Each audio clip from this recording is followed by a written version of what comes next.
वफाकी काबीना ने स्कूक बॉन्ड्स के जरिए मुल्क के हवाई अड्डे और मोटरवेज को गिरवी रखकर कर्जा हासिल करने के मंसूबे की मंजूरी दी है। अच्छा, पाकिस्तान तहरीक इंसाफ ने नवाज लीग के दौर में इस पॉलिसी को, मैं आपको ज़रा याद करवाती चलूँ, बड़ी तनकीद का निशाना बनाया था, लेकिन अब ये खुद इस पॉलिसी के जरिए कर्जा हासिल कर रहे हैं। हुकूमत जिन असासों के बदले कर्ज हासिल करना चाहती है उनमें लाहौर का अलामा इकबाल इंटरनेशनल एयरपोर्ट और इस्लामाबाद इंटरनेशनल एयरपोर्ट और मुल्तान इंटरनेशनल एयरपोर्ट शामिल है। 1800 अरब कर्जे के लिए अब हम ये चीज़ें गिरवी दे रहे हैं। 2025 में हम जितना टैक्स पाकिस्तान से इकट्ठा करते हैं ना, वो सिर्फ और सिर्फ हम कर्जा वापस करने पे लगा देंगे। ना हमारे पास डिफेंस के लिए पैसे होंगे, ना तरक्यात काम हम कर सकते हैं, ना बच्चों को पढ़ा सकते हैं, ना उनकी सेहत के लिए कर सकते हैं। 2 साल के बाद आपके पास 1 रुपया नहीं होगा। जो चाइनीज हैं वो बहुत पीछे रह गए हैं as compared to the Indian billionaires. और मैं देख रहा था कि जो मुकेश अंबानी हैं वो जो है वो एशिया के सबसे अमीर आदमी हैं। नमस्कार दोस्तों, जय हिंद। हिंदुस्तान स्पेशल में आपका स्वागत है दोस्तों। खस्ता हालत पाकिस्तानी अर्थव्यवस्था की सेहत लगातार बद से बदतर होती चली जा रही है। हालत यह है कि पाकिस्तान सरकार को अब अपनी सड़कें, एयरपोर्ट भी गिरवी रखने पड़ रहे हैं। इस कड़ी में इमरान खान ने आधा दर्जन से अधिक सार्वजनिक परिवहन संबंधी संपत्तियों के बदले कर्ज ले लिया है। इस्लामाबाद एक्सप्रेसवे, इस्लामाबाद पेशावर मोटरवे और इस्लामाबाद लाहौर और मुल्तान के एयरपोर्ट गिरवी रख दिए गए हैं, क्योंकि पाकिस्तान की अर्थव्यवस्था दिन प्रतिदिन गिरती चली जा रही है और खर्चे पूरे करने के लिए इमरान खान देश की संपत्तियों को एक एक करके गिरवी रखता चला जा रहा है। फिजा अकबर खान अपने देश की इस खस्ता हालत को देखकर बहुत दुखी नजर आ रही है। वफाकी काबीना ने स्कूक बॉन्ड्स के जरिए मुल्क के हवाई अड्डे और मोटरवेज को गिरवी रखकर कर्जा हासिल करने के मंसूबे की मंजूरी दी है। तहरीक इंसाफ की हुकूमत की जानिब से इस्लामी उसूलों से मुताबिकत रखने वाले इस स्कूक बॉन्ड के जरिए पैसा हासिल करने का मकसद मुल्क के बजट खसारे को सहारा देना है। तहरीक इंसाफ की हुकूमत मुल्क की पहली हुकूमत नहीं है जो स्कूक बॉन्ड के जरिए कर्जा हासिल करने की जो पॉलिसी है उस पर कारबंद है। पाकिस्तान तहरीक इंसाफ ने नवाज लीग के दौर में इस पॉलिसी को, मैं आपको ज़रा याद करवाती चलूँ, बड़ी तनकीद का निशाना बनाया था, लेकिन अब ये खुद इस पॉलिसी के जरिए कर्जा हासिल कर रहे हैं, तो बहुत से लोग अब इनको तनकीद का निशाना बना रहे हैं।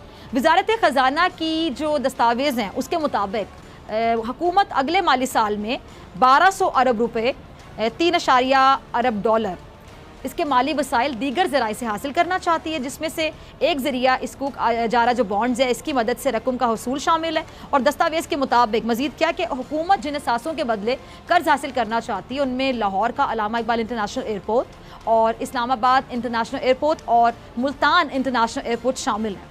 अब इसी तरह नेशनल हाईवे अथॉरिटी के जेर इंतजाम चलने वाले इन मोटरवेज और हाईवेज के बदले में भी कर्ज लेना चाहती है, जो अभी तक गिरवी नहीं रखे गए हैं। वफाकी काबीना ने वजारत ख़जाना को रवां साल 1 जुलाई से जून 2022 तक 1800 अरब का कर्जा लेने की इजाज़त दे दी है। मुज़म्मिल, पाकिस्तान में हुकूमतों को कौमी असासे गिरवी रख के कर्ज हासिल करने की पहली बात तो है कि ज़रूरत ही क्यों पेश आती है, क्योंकि अवाम फिर बड़ी तनकीद करती है, क्योंकि इस अमल से अवाम को आपको लगता है कि कोई फ़ायदा होता होगा या उल्टा नुकसान ही होता है। और दूसरी बात है कि जब इन्होंने खुद इस पॉलिसी पर तनकीद की है तहरीक इंसाफ वालों ने, तो अब जो लोग इन पर तनकीद कर रहे हैं तो आपको लगता है कि बिल्कुल सही तनकीद कर रहे हैं, बिल्कुल बजाय।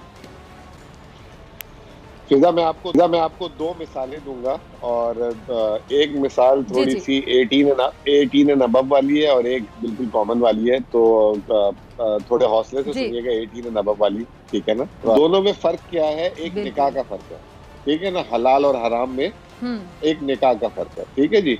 इसी तरीके से आप जब जी ठीक है, इसी तरीके से जब से पाकिस्तान बना है, आप हर कोई ऐसा दिन हमने मिस नहीं किया जिस दिन हमने कर्जा ना लिया हो हमारी हुकूमतों ने।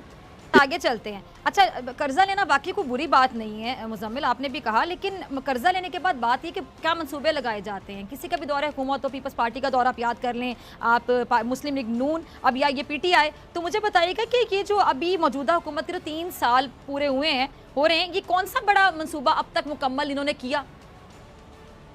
देखिए, बात तो ये है कि इन बेचारों को मंसूबा लगाने तक की तो नौबत पे पहुंचे ही नहीं है। आज की जो खबर है, जो गिरवी हम रखने पे मजबूर हो गए, आपका इलाका भी उसमें आ गया, जो चकवाल इस्लामाबाद चकवाल नहीं, गिरवी हो सकता, पूरा मुल्क हो सकता जे झूठ जे मैं नहीं मानता, मैं झूठे। अब चकवाल गिरवी हो ही नहीं सकता। मैं आपको जो मतलब क्योंकि मेरा दोस्त काजी सईद वहां रहता वहां के यार, अब तो मुझे लाहौर में रहते हुए बात है, काजी सईद साहब चकवाल गिरवी इन हालात में नहीं हो सकता जब तक काजी सईद मुल्तान एयरपोर्ट भी है, उसमें सकना, मैं रिहायशी लाहौर हूँ। नहीं अच्छा, एक छोटी सी बात मैं करना चाह रहा हूँ, जो हम जिस तरफ जा रहे हैं, ये ना इमरान खान का मसला है, ना पंजाब का, ना कराची, ये पाकिस्तान का मसला है। जिस तरह हम ये 1800 अरब लेना है, हमने 1800 अरब कर्जे के लिए अब हम ये चीज़ें गिरवी दे रहे हैं, वो हम उस बहस में नहीं जाते कि नवाज शरीफ अच्छा था बुरा था। 2025 में ये पुरानी खबर अच्छा था, नहीं, ये पुरानी खबर मैं आपको दे रहा हूँ। 2025 में हम जितना टैक्स पाकिस्तान से इकट्ठा करते हैं ना, वो सिर्फ और सिर्फ हम कर्जा वापस करने पे लगा देंगे। ना हमारे पास डिफेंस के लिए पैसे होंगे, ना तरक्कियात काम हम कर सकते हैं, ना बच्चों को पढ़ा सकते हैं, ना उनकी सेहत के लिए कर सकते हैं। 2 साल के बाद आपके पास 1 रुपया नहीं होगा। व्यूअर्स, मैं देख रहा था कि जो ब्लूमबर्ग बिलियनियर इंडेक्स है वो मेरे सामने आया, and it was very shocking to see कि जो चाइनीज हैं वो बहुत पीछे रह गए हैं as compared to the Indian billionaires. और मैं देख रहा था कि जो मुकेश अंबानी हैं इंडिया के, जो कि ऑयल टेलीकॉम के किंग समझे जाते हैं इंडिया के अंदर, रिलायंस इंडस्ट्रीज बहुत बड़ा नाम है जो सुनने में मिलता है, वो जो है वो एशिया के सबसे अमीर आदमी हैं और दुनिया में तकरीबन जो 12th richest man in the world, और उनकी जो नेट वर्थ है वो $85 बिलियन से भी ज्यादा क्रॉस कर गई है। और just this year when Covid was hitting everyone, तो उनकी जो वेल्थ है वो 11% ग्रो की है। और जो चाइनीज हैं वो क्यों पीछे रह गए हैं, इसमें पता चलता है कि इंडिया के अंदर कितने बिलियनियर हैं। आई कुड सी, मैं बताता हूँ आपको वो भी, कि 100 से ज्यादा बिलियनियर्स हैं इंडिया के अंदर, 100 से ज्यादा।